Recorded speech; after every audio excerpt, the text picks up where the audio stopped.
Hello my dear students, very good morning to all of you. In today's class we will see some question based on previous topic, that is quantum number, and in my previous lecture we discussed the concept of quantum number in details. There was four type of quantum number: principal quantum number, then azimuthal quantum number, or it is also known as orbital angular momentum quantum number.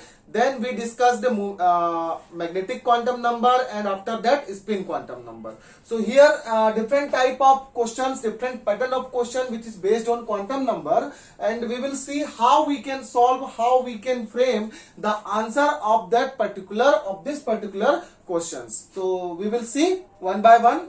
Number one, how many subcells are associated with n equal to 4? Our next question is, how many electrons will be present in the subcell having ms value of -1/2, that is n equal to 4? What is ms? Ms is nothing but spin quantum number. Ms is what? Spin quantum number. And what is n? N is nothing but principal quantum number, and for principal quantum number it is represented as small n. And next, students, in the cell, or because the principal quantum number is the measuring parameter for the shell, and inside the cell there are subcells are present. So how many subcells are associated with n equal to 4? So here we will see actual value of subcell in the given cell is always equal to n. We have one very important line here. It is written as, already we discussed this one in my previous video lecture.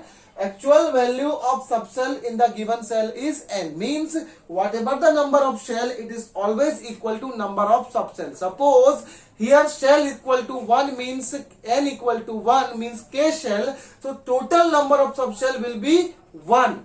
For if n equal to 2, the shell number is L, and here total shell are 2, that means subshell will be 2, S and P. If n equal to 3 means total subshell will be 3 SPD, and if n equal to 4, total subshell will be 4 SPDF. Means here it is given n equal to 4, that is n shell, and for n shell number of subshell is also equal to 4, and that are SPDF.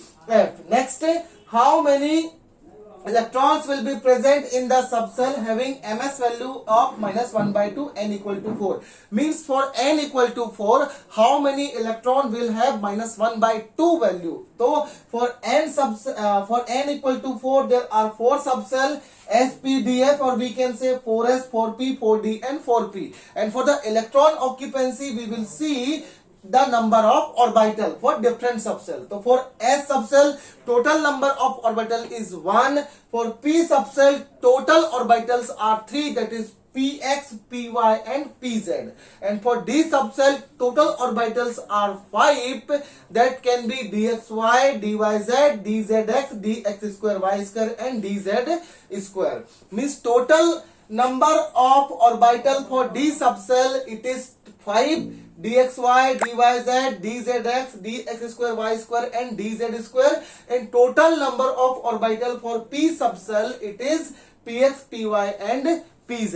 So next, electron occupancy. So students, in my last video class we discussed, I told that in an orbital maximum electron can be 2 with opposite spin. Means occupancy of the electron in an orbital, and the maximum electron is 2 with opposite spin. So here total orbital are 1 plus 3 4, then 5 9, and then 7 it is 16. So here one maximum electron is 2. So in that case, one electron will revolve clockwise, or next electron will revolve anti-clockwise, means upward and downward spin. So together or simultaneously, suppose this is an orbital, so here the value of spin quantum number will be plus 1 by 2, and for next minus 1 by 2 it is fixed, means when pair are there, so one time the value will be minus 1 by 2 and next time value will be plus 1 by 2, means out of 32 electrons there are 16 electrons which for those value of spin quantum number will be minus 1 by 2 and next 16 it will be plus 1 by 2. So answer is clear. Suppose he is asking n equal to 3, so how many subcell will be there? Answer is 3, S, P, D, and at that time we discussed only S, P and D. Okay, and students, one thing I would like to clear, that the number of cell, what is the number of cell? That is n equal to 1, 2, 3, 4, 5, 6. The number of subcell is exactly equal to number of shell, and the number of orbital in that shell is always equal to, I'm telling that shell means whatever the number of shell, when you will square of this, means suppose 1 square, 2 square, 3 square, 4 square, you will get exact number of orbital, means here total subcells or shells are 4, correct? So if I will square 4, means 4 square, it is 16. So whatever the 16 is, what 16 is the total number of orbital for n equal to 4, or we can say for next here shell is n. So for n shell total number of orbital is 16, or for n shell value of principal quantum number is 4. So you can check for k shell, l shell, m shell in similar manner.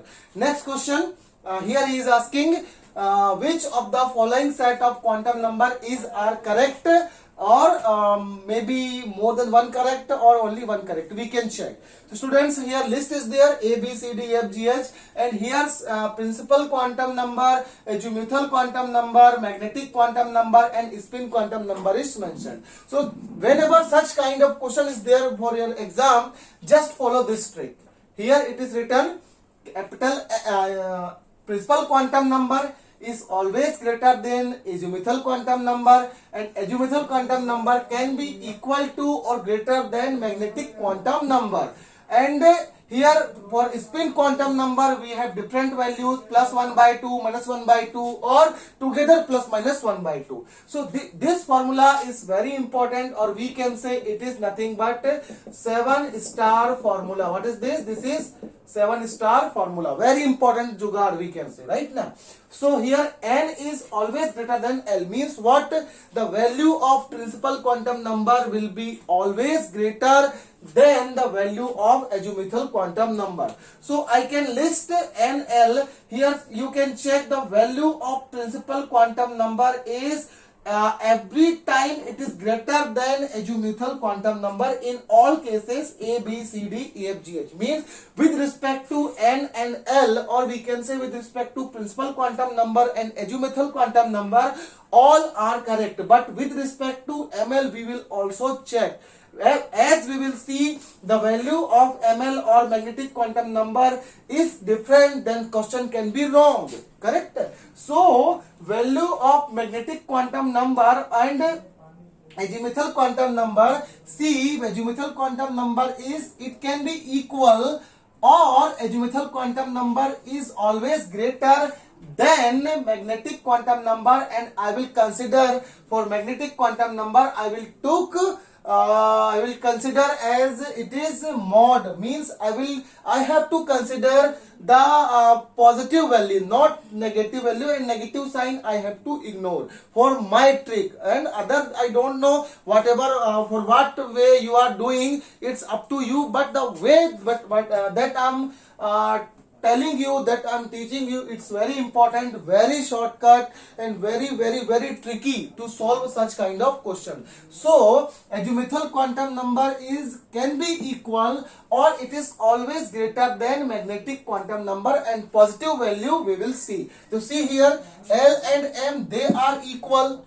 In here 1 minus 1, if I will put mode, then again they are equal. But here magnetic quantum number is greater than azimuthal quantum number, means it can't be possible. That's why it is wrong. So next question. See here, azimuthal quantum number and magnetic quantum numbers are equal if I will consider mode.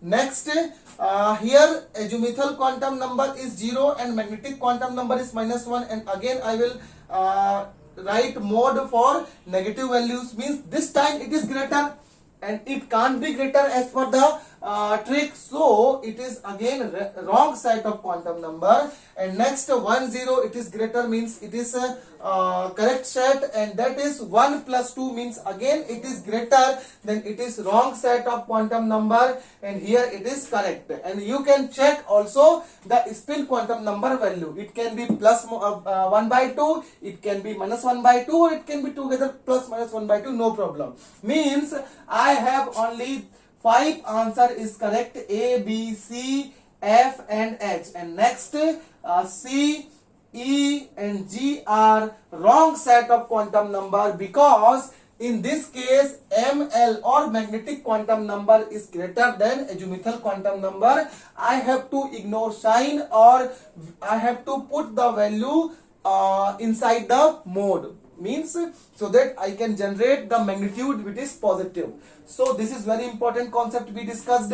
Now one more type of question: calculate value of all 4 quantum number for 3px1. Means what is this? It is nothing but the designation, orbital designation, subcell designation. And students, it is very important to understand that how we can design NL and ML and MS, means principal quantum number, azimuthal quantum number, magnetic quantum number and spin quantum number. So whatever the value which is written in front of that subcell or orbital, it is always equal to principal quantum number, means n equal to 3. What about L? Suppose electron is spinning in p subcell or d subcell or px, py, pz or dxy, dyz, dzx orbital. Means if it is S, for L, if it is S, then the value of azimuthal quantum number is 0. If it is P, the value of azimuthal quantum number is 1. If it is D, azimuthal quantum number is 2. And if it is F, azimuthal quantum number is 3. Means the value of L, whether it is 0, 1, 2 or 3, it's depend on the subcell or orbital. Suppose it is P, then L is 1. Suppose it is D, L will be 2. Correct, like that. And next is magnetic quantum number. For magnetic quantum number, I have to discuss about orbital. So for S orbital, total number for S subcell, total number of orbital is 1. For P subcell, total orbital are 3. Check px, py, pz. And for D subcell, total orbital are 5. dxy, dyz, dzx, dx square, y square and dz square. Students, very important concept I have to share with you, that for pz and dz square, value of magnetic quantum number is always 0. And important concept is that how we design this -1 and +1. So for magnetic quantum number, I have range. Remember in my last class we discussed the range of the possible value of magnetic quantum number is -L to +L. Means for S subcell, the value of L equal to 0, means here also the value of magnetic quantum number is 0. Suppose for P subcell, value of we can say the value of azimuthal quantum number is 1, means the range will be -1 to +1. For D subcell, value of azimuthal quantum number is 2, so range will be -2 to +2. Means we have formula -L to +L for what? For magnetic quantum number calculation. So on behalf of this, we discussed that it will be -1 to +1, -2 to +2 and -3 to +3. And the 0 is fixed for Pz and Dz square, means Z is internuclear axis, and for internuclear axis we always put the value that is 0. So ML means for, because it is P subcell or P orbital and it is not Pz, that's why the magnetic quantum number value, it can be +1 or it can be -1.